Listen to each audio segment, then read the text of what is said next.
Hey guys, what's going on? It's Eli, back with another review video, and yes, my part 2 review of Star Trek Strange New Worlds. That's right. Boy, this has been a good show, without a doubt, and I think, from what I heard, everybody was, the Trekkies, I think, even were enjoying this show. This is the Star Trek that, that they know, that they feel is Star Trek, I guess you could say, and, I guess so. Come on, what's wrong with some of the others, like Discovery and Picard and so on?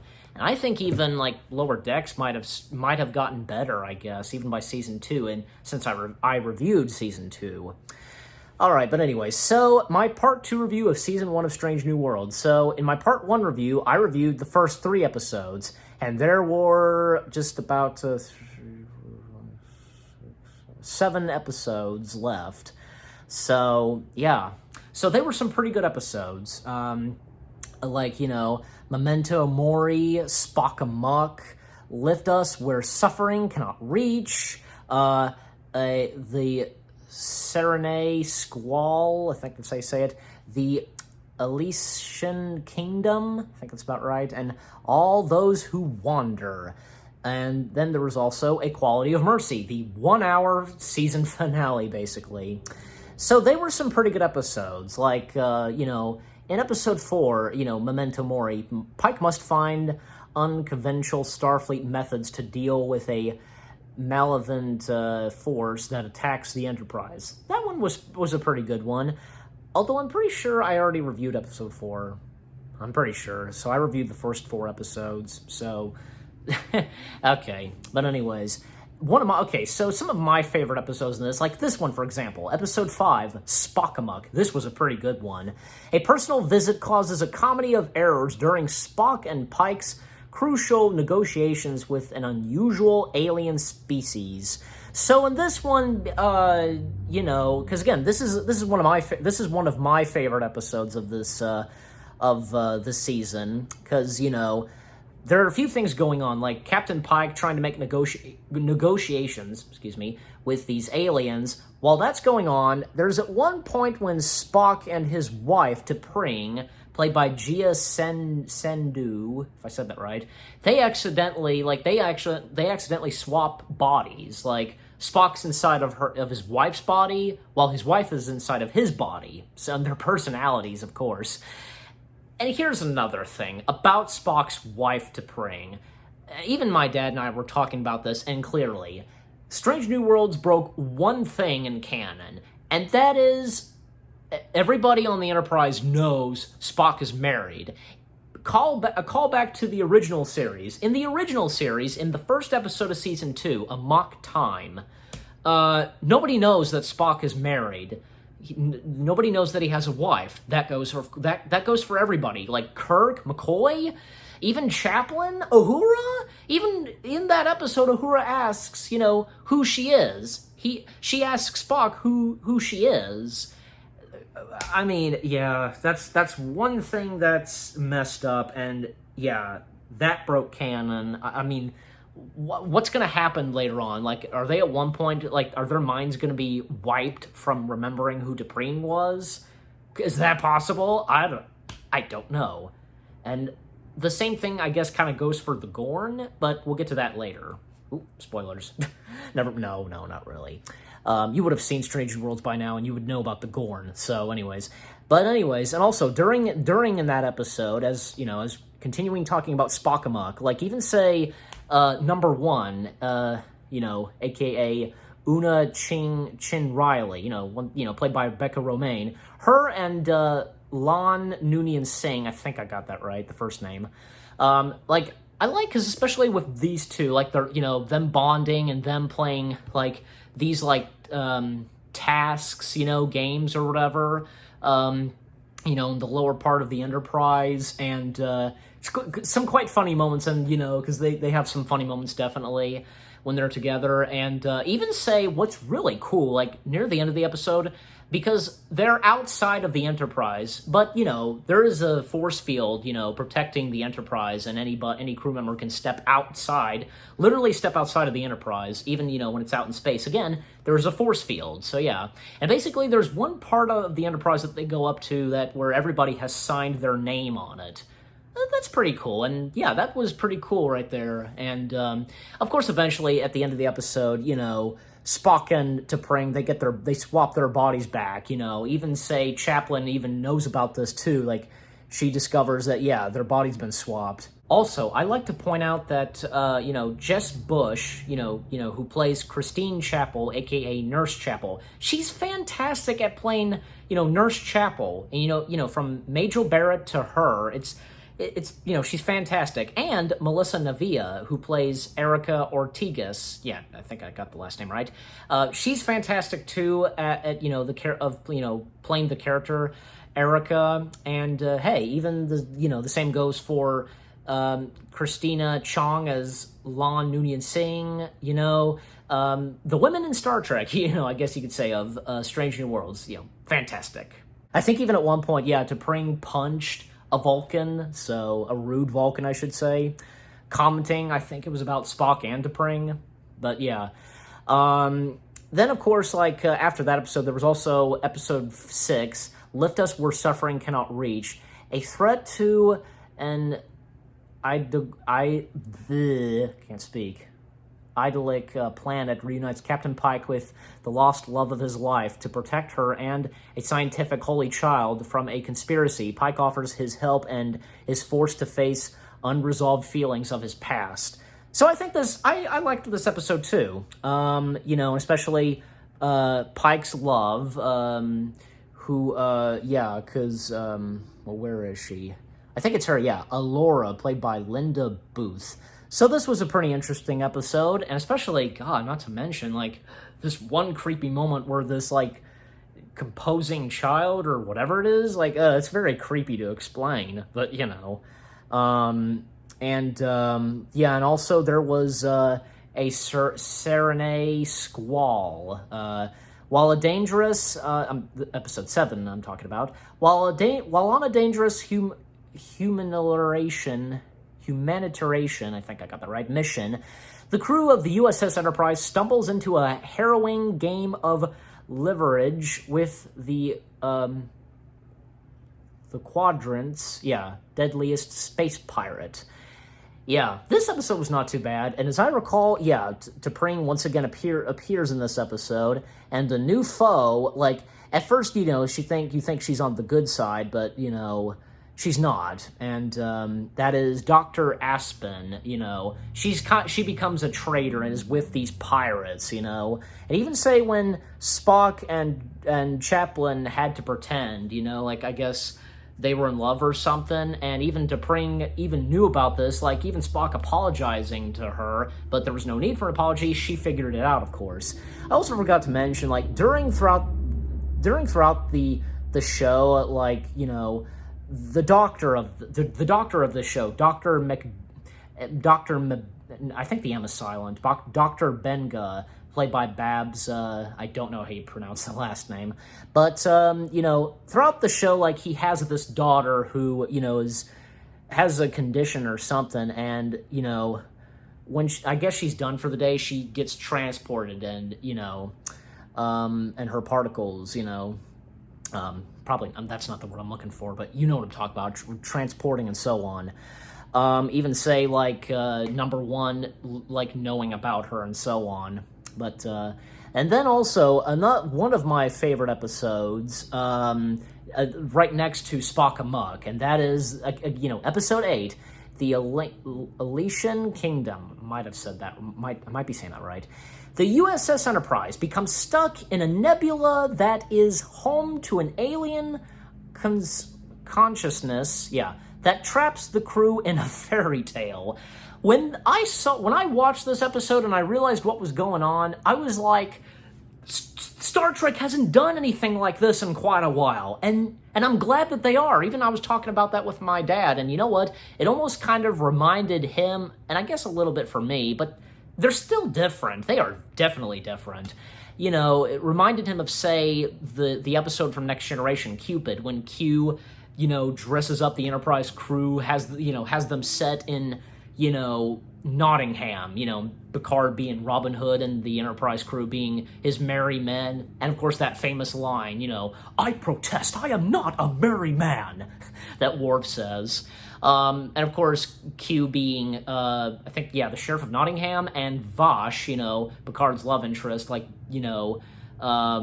being Maid Marian. But that episode and this, they are different, because the Enterprise crew actually, they become the fairy tale characters. They act like the fairy tale characters, aside from the Doctor, because, he knows what's going on, but not the Enterprise crew, because, well, they're playing the fairy tale characters. And it's really funny, because, it's great, and you can tell that the cast are having the time of their lives doing this episode and playing the fairy tale characters, because, especially Christina Chong, who plays Lon Noonien Singh, because her playing the princess, and actually a dog is with her, and actually it's Christina Chong's dog, as I recall. Yeah, I've seen, because I watched a little bit of interviews with the cast, and her dog made a slight appearance in one of those interviews. So that's her dog making, her dog's acting debut, I guess you could say. I was even kind of wondering who, every fairy tale would have a villain, and I was wondering who the villain would be. And actually, it turns out it's Uhura. So yeah. And Celia Rose Gooding, she is great at playing, Uhura. And, we get to see, because, Uhura became part of the Enterprise crew even before Kirk became captain of the Enterprise. And another thing is, speaking of which, even though it's not not every episode is connected into one story or anything like that, there are times where Pike deals with what would come in his future, what would happen to him, as we all know. Even say number one, I believe, she plays an archery character as well, and Hemmer, the blind white Andorian, he's this wizard or something like that, and I think the same goes for Spock as well. But overall, this was a pretty good episode. Not to mention, we even see, the Doctor's daughter, what was her name again? Rukia? Am I saying that right? Yeah, we even see an adult Rukia as well, played by Makambi Samaba. Might have said that right. There's no picture of her, because I've got this on IMDb. I hate it when sometimes it does, when IMDb doesn't have a picture of somebody, well. But that was a pretty good episode, and then comes the last two episodes. They were pretty good too. All Those Who Wonder, Episode 9, the USS Enterprise crew comes face-to-face with their demons, and scary monsters too, when their landing party is stranded on a barren planet with a ravenous enemy, and that being, of course, the Gorn. We see the Gorn, and they get a new look, basically, in this, and almost, I was talking about this with my dad, that, it almost, it's an homage to how the Gorn looked in the original series, almost. I mean, you get my point. But this was pretty good. Not to mention, it was very sad at the end of the episode when, well, one of the crew members got killed, and that being Hemmer, the white Andorian, the blind Andorian. He sacrificed himself because the thing about this episode is that it has a bit of an alien vibe to it, the Ridley Scott film. And Hemmer was infected by something, and he knew he was going to die, and he sacrificed himself for the crew, and, because apparently the snowy planet, Andorians can't stand the cold, and, he sacrificed himself for that. So it's pretty emotional, and, another thing is, it's really cool, near the end of the episode, the Enterprise, they tow a damaged Constitution starship, put it on a tractor beam. Even, say a few crew members got killed, during the mission, and, pretty emotional. Cadet, I think this one character named Cadet Chia, played by Jessica Daneker, if I'm saying that right, like, she got killed at one point because there was this one alien and this little girl. They were, like, the two surviving, like, people, like, stranded, and this one alien, and my dad pointed this out, this alien looked like something from Star Wars. I'd say so, yeah. Like, basically, the Gorn was coming out of the alien's chest, and apparently it got Cadet Chia as well. So, even when, say, I think it was, the alien's name was Buckley, I think, yeah. And the little girl was Orana, I believe, yeah, played by Emma Ho. And then there was also Ensign Christina, played by Jennifer Hui, I think that's how you say it. And then Teddy Kellogg, that's his name, Kellogg. He played Ensign/Lieutenant Duke. Interesting name. Then there was Captain Alice Gavin. She was we only heard her voice, and that, she was voiced by Lisa Senzica. And Manu, played by Cameron Roberts. Young Lon. Oh yeah, because even say we see Lon, and I think Lon's brother Menu, because their encounter with the Borg and how Lon established the Borg earlier in season 1, basically. And even when Lon was was gonna come face to face with the Gorn, but of course, seeing that this one Gorn is growing, like, there was no chance for her to come face to face with it, and she runs away. All right, and the final episode of season 1, the 1-hour finale, and that being A Quality of Mercy. In the season 1 finale, I'm reading this description, just as Captain Pike thinks he's figured out how to escape his fate, he's visited by his future self, who shows him the consequences of his actions. And it's really cool because, again, his future self, pays him a visit, and it's really cool. His future self is wearing the uniform that would debut in the Wrath of Khan, the red uniforms. That was so cool. Although there was a little difference to it, like something on the paddings, like the paddings were a bit different, something on it, I guess, I don't know. But this was pretty good. This was a really good episode because, once again, we got the appearance of Pike's girlfriend, who is a captain as well of a starship, Captain Battelle, played by, once again, Milena Scrofano, I think I said that right, who, of course, people know her best playing Wynonna Earp. So, and this is where Captain James Tiberius Kirk makes his debut. And Captain James T. Kirk being played by Paul Wesley. You know what? I mean, he was good. He was great. Even when, say, William Shatner, reviewed his acting as Kirk, and, Shatner thought he does a marvelous job and so on. I remember seeing that video where, Shatner watches footage of him as Kirk, and, he comments saying, wonderful actor and marvelous, and, who's more handsome, like him or like or his Kirk, and Shatner, small pause, and he's like, I don't remember. I gotta talk like Shatner, I don't remember. But yeah, and that's another thing too. Even my dad was saying that Paul Wesley as Captain Kirk did not act anything like what Shatner brought to Kirk. Like, there was nothing Shatner-ish, you know what I'm saying? Well, I mean, the same goes for Chris Pine, I guess. I don't know. But maybe because since, this is technically a slightly younger Kirk, and of course this takes place a couple years before the original series, well, I guess, Kirk being just a little bit younger, and, when he got just a teeny bit older, in the original series, like, his experiences and personality, you get my point. But aside from Kirk, this is also where the Romulans make their debut in Strange New Worlds, and fantastic. Not to mention, this episode pays an entire homage to the Balance of Terror from the original series. Clearly, it does. You can see some resemblance, eerie resemblance, I should say. Some dialogue and, some moments like when a Romulan ship destroys a star base, you name it. I even watched a video that somebody took scenes from this episode and Balance of Terror, combining them, and yeah, you could see the resemblance, comparison. Even like, say, in the opening, there was a wedding ceremony going on, and that was interrupted by something that was going on. God. And even say the Romulans in this, like the Romulan commander was played by Matthew McFadden,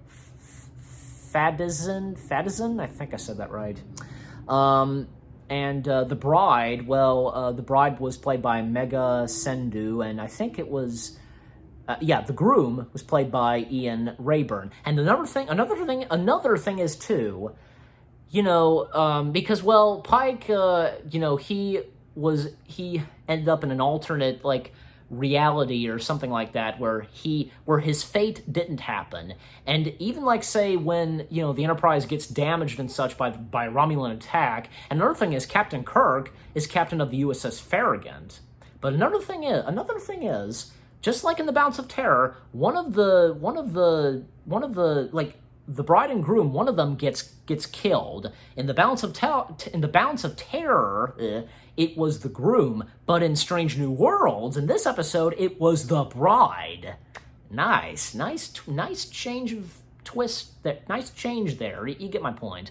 But of course, in the end, Pike does accept his fate after all, in the end, and all goes well. And even say when, he's back to his actual reality and so on, even when say he meets with Captain Kirk. So, and even right before the end of the episode, apparently number one gets arrested. Even say when Pike's girlfriend, puts her under arrest, and she doesn't really want to do it, but she has orders from Starfleet.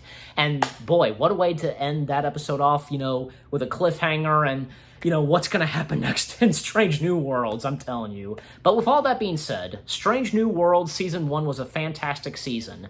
I'm giving this a 10 out of 10 for sure. Season 1 was great. I can't wait for Season 2. I have to wait another year for Season 2, but, it'll be worth the wait. Hey, just like, say, with Picard Season 3. And I'm also looking forward to, in Season 2, the crossover with Strange New Worlds and Lower Decks. The Lower Deck characters in their live-action form. It'll be great. I look forward to it. What did you guys think of Season 1 of Strange New Worlds? What did you think of my review? Leave comments and give this review a like as always. So with that being said, thank you very much for watching. I hope you guys enjoyed my review of Season 1 of Strange New Worlds. More reviews coming your way. They're going to be awesome. Keep looking forward, and I'll see you guys in the next video/review. And until Season 2, take care, peace out, and rest in peace, David Warner and Nichelle Nichols.